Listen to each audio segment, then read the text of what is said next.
Hello, എല്ലാവർക്കും നമസ്കാരം. ഞാനിന്ന് പറയാൻ പോകുന്നത് മലയാളത്തിലെ പ്രശസ്തനായ പിന്നണി ഗായകനായിരുന്ന പി ജയചന്ദ്രനെ കുറിച്ചാണ്. മികച്ച ഗായകനുള്ള ദേശീയ സംസ്ഥാന അവാർഡുകൾ നേടിയിട്ടുള്ള ഒരു മലയാളി പിന്നണി ഗായകനും നടനുമായിരുന്നു പാലിയത്ത് ജയചന്ദ്രൻ കുട്ടൻ എന്ന പി ജയചന്ദ്രൻ. 1944 മാർച്ച് 3 എറണാകുളം ജില്ലയിൽ കൊച്ചിയിൽ രവിപുരത്തായിരുന്നു അദ്ദേഹത്തിന്റെ ജനനം. പിന്നീട് തൃശൂർ ജില്ലയിലെ ഇരിങ്ങാലക്കുടയിലേക്ക് താമസം മാറ്റി. കൊച്ചി രാജകുടുംബത്തിലെ അംഗവും സംഗീതത്തിനുമായിരുന്ന രവിവർമ്മ കൊച്ചനിയൻ തമ്പുരാന്റെയും പാലിയത്ത് സുഭദ്ര കുഞ്ഞമ്മയുടെയും 5 മക്കളിൽ മൂന്നാമനായിരുന്നു അദ്ദേഹം. ചേനമംഗലത്തെ Paliyam school, Aluva saint Mary school, ഇരിങ്ങാലക്കുടയിലെ നാഷണൽ ഹൈസ്കൂൾ എന്നിവിടങ്ങളിലായിരുന്നു സ്കൂൾ വിദ്യാഭ്യാസം. ഇരിങ്ങാലക്കുടയിലെ നാഷണൽ ഹൈസ്കൂളിലെ വിദ്യാർത്ഥിയായിരുന്നപ്പോൾ ജയചന്ദ്രൻ സംസ്ഥാന സ്കൂൾ യുവജനോത്സവത്തിൽ മൃദംഗം വായിച്ചതിനും ലളിത സംഗീതത്തിനും നിരവധി സമ്മാനങ്ങൾ നേടിയിട്ടുണ്ട്. പിന്നീട് ഇരിങ്ങാലക്കുടയിലെ ക്രൈസ്റ്റ് കോളേജിൽ നിന്ന് സുവോളജിയിൽ ബിരുദവും നേടി. 1973 മെയ് മാസത്തിൽ തൃശൂർ സ്വദേശിയായ ലളിതയെ അദ്ദേഹം വിവാഹം ചെയ്തു. അവർക്ക് ലക്ഷ്മി എന്ന മകളും ദിനനാഥ് എന്ന മകനുമാണ് ഉണ്ടായത്. അദ്ദേഹത്തിന്റെ മകൻ ഏതാനും സിനിമകളിൽ ഗാനങ്ങൾ ആലപിച്ചിട്ടുണ്ട്. 1958 നടന്ന ആദ്യ സംസ്ഥാന യുവജനമേളയിൽ പങ്കെടുക്കവേ ജയചന്ദ്രൻ തന്റെ സമകാലികനായ യേശുദാസിനെ കണ്ടുമുട്ടുകയും മികച്ച ക്ലാസിക്കൽ ഗായകനുള്ള പുരസ്കാരം യേശുദാസ് നേടിയപ്പോൾ അതേ വർഷം മികച്ച മൃദംഗ വിദ്വാനുള്ള അവാർഡ് ജയചന്ദ്രൻ നേടുകയും ചെയ്തിരുന്നു.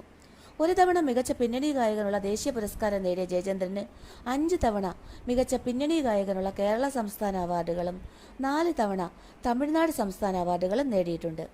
അദ്ദേഹത്തിന്റെ ഗാനങ്ങൾ മലയാളം, തമിഴ്, കന്നഡ, തെലുങ്ക്, ഹിന്ദി ഭാഷകളിൽ റെക്കോർഡ് ചെയ്യപ്പെട്ടിരിക്കുന്നു. 1966 കുഞ്ഞാലിമരയ്ക്കർ എന്ന സിനിമയ്ക്ക് വേണ്ടി പി ഭാസ്കരൻ ചിദംബരനാഥ് ടീമിന്റെ ഗാനമാണ് ആദ്യമായി പാടിയത്. കളിത്തോഴൻ എന്ന ചിത്രത്തിലെ മഞ്ഞലയിൽ മുങ്ങിത്തോർത്തി എന്ന് തുടങ്ങുന്ന ഗാനമായിരുന്നു ആദ്യം പുറത്തു വന്നത്. 1967 പി വേണു സംവിധാനം ചെയ്ത ഉദ്യോഗസ്ഥ എന്ന ചിത്രത്തിന് വേണ്ടി MS ബാബുരാജ് സംഗീതം നൽകി അനുരാഗ ഗാനം പോലെ എന്ന പ്രശസ്ത ഗാനം അദ്ദേഹം ആലപിച്ചു.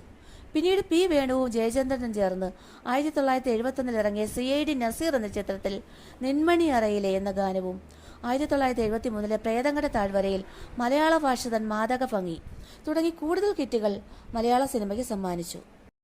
പണിതീരാത്ത വീട് എന്ന ചിത്രത്തിന് വേണ്ടി ആലപിച്ച നീലഗിരിയുടെ സഖികളെ ജാലാമുഖികളെ എന്ന ഗാനത്തിന് 1972 മികച്ച പിന്നണി ഗായകനുള്ള കേരള സംസ്ഥാന ചലച്ചിത്ര അവാർഡ് ആദ്യമായി ജയചന്ദ്രന് ലഭിച്ചു. MS വിശ്വനാഥനായിരുന്നു ചിത്രത്തിലെ സംഗീതം നിർവഹിച്ചത്. MS വിശ്വനാഥൻ തന്നെയായിരുന്നു അദ്ദേഹത്തെ തമിഴിൽ അവതരിപ്പിക്കുന്നത്. 1973 പുറത്തിറങ്ങിയ മണിപ്പയൽ എന്ന സിനിമയിലെ തങ്കച്ചി മിഴിപോളായിരുന്നു ജയചന്ദ്രന്റെ ആദ്യ തമിഴ് ഗാനം. MV ശ്രീനിവാസ സംഗീതം നൽകിയ ബന്ധനം എന്ന ചിത്രത്തിലെ രാഗം ശ്രീരാഗം എന്ന ഗാനത്തിലൂടെ 1978 അദ്ദേഹത്തിന് മറ്റൊരു കേരള സംസ്ഥാന അവാർഡ് ലഭിച്ചു. 1985 G ദേവരാജ സംഗീതം നൽകിയ ശ്രീനാരായണ ഗുരു എന്ന ചിത്രത്തിലെ ശിവശങ്കര സർവശരണ്യ വിഭോ എന്ന ഗാനത്തിന് മികച്ച പിന്നണി ഗായകനുള്ള ദേശീയ ചലച്ചിത്ര പുരസ്കാരവും ലഭിച്ചു. നിറം എന്ന ചിത്രത്തിലെ പ്രായം നമ്മിൽ മോഹം നൽകി എന്ന ഗാനം 1998 മികച്ച ഗായകനുള്ള മൂന്നാമത്തെ കേരള സംസ്ഥാന പുരസ്കാരത്തിന് അദ്ദേഹത്തെ അർഹനാക്കി. 1975 RK ശേഖറിന്റെ സംഗീത അക്കാലത്ത് കേവലം 9 വയസ്സ് പ്രായമുണ്ടായിരുന്ന ദിലീപ് ശേഖർ ഇപ്പോഴത്തെ AR റഹ്മാൻ ആദ്യമായി ചിട്ടപ്പെടുത്തിയ പെൺപട എന്ന മലയാള സിനിമയ്ക്ക് വേണ്ടിയുള്ള വെള്ളിത്തേൻ കിണ്ണം പോൽ എന്ന ഗാനം അദ്ദേഹം ആലപിച്ചിരുന്നു. ഇളയരാജയോടൊപ്പം തമിഴിലും നിരവധി ജനപ്രിയ ഹിറ്റുകൾ അദ്ദേഹം സൃഷ്ടിച്ചു. 1994 AR റഹ്മാൻ സംഗീതം നൽകിയ കിഴക്ക് ചീമയിലെ എന്ന ചിത്രത്തിലെ ഗാനം ആലപിച്ചതിന്റെ പേരിൽ മികച്ച ഗായകനുള്ള തമിഴ്നാട് സംസ്ഥാന ചലച്ചിത്ര അവാർഡ് ലഭിച്ചു. തമിഴ് ചലച്ചിത്ര സംഗീതത്തിന് നൽകിയ സംഭാവനകൾക്കുള്ള അംഗീകാരമെന്ന നിലയിൽ 1997 തമിഴ്നാട് സർക്കാരിന്റെ കലൈമാമണി അവാർഡിന് അർഹനായി. 2001 തുടക്കത്തിൽ ജയചന്ദ്രൻ സ്വയലയ കൈരളി യേശുദാസ് അവാർഡ് നൽകി ആദരിക്കുകയും ഈ പുരസ്കാരം ലഭിച്ച ആദ്യ ഗായകനാവുകയും ചെയ്തു. MSI ഇൻഫർമേഷൻ ഡേറ്റാബേസ് അനുസരിച്ച് മലയാള സിനിമകൾക്കായി ഏകദേശം 1000ഓളം ഗാനങ്ങൾ അദ്ദേഹം ആലപിച്ചിട്ടുണ്ട്.